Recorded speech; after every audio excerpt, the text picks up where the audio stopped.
Hi, and welcome to my kitchen. My name is Russell Bird, and I'm trying out for a wall of chefs. And so tonight I've been asked to make a 3 to 5 minute instructional video on how I finish up one of my famous dishes.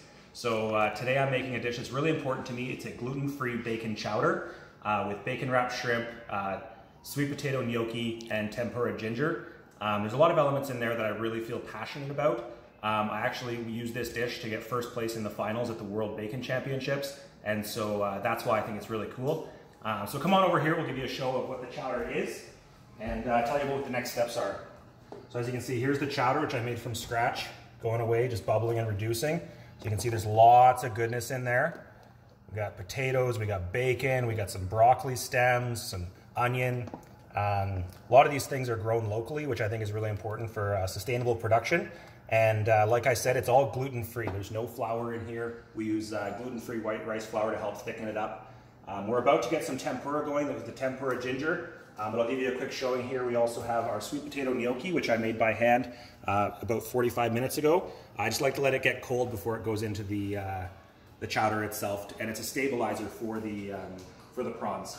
Then over here, before we get the tempura going, we have the bacon wrapped shrimp, which are going away. So these are 8-10 count shrimp, so really quite big, living in a landlocked province like Alberta. Hard to get, kind of expensive, but this show's worth it. So here we go, we're gonna whip together some tempura.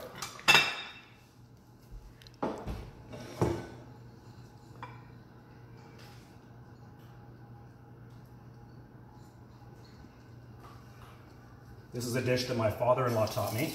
He is half Japanese. His name's Ron Yanida.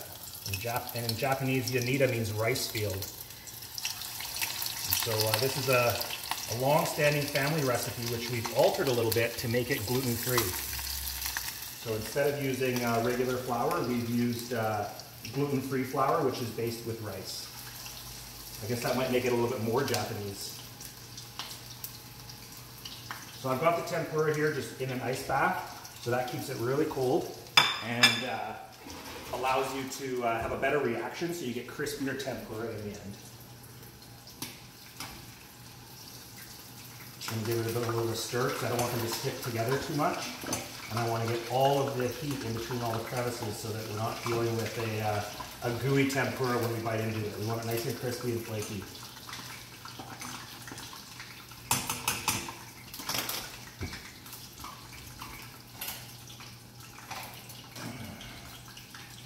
Tongs.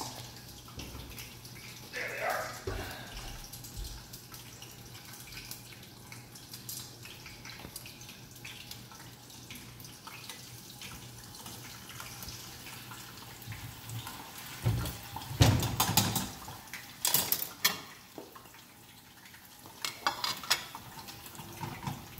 So that's coming along nicely. We're just going to get the shrimp out of the oven.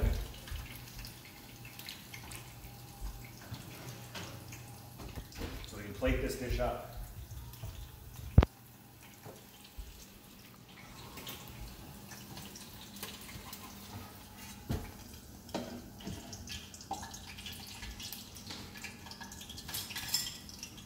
Okay, first things first, we got to get some of this gnocchi in the bottom of the bowl. Just enough to balance the shrimp so it doesn't fall over as we're putting it on top. We've got a nice scoop of chowder in there. Then we're going to take 2 of these shrimp. We wouldn't want people biting a toothpick, so we'll get those out of there.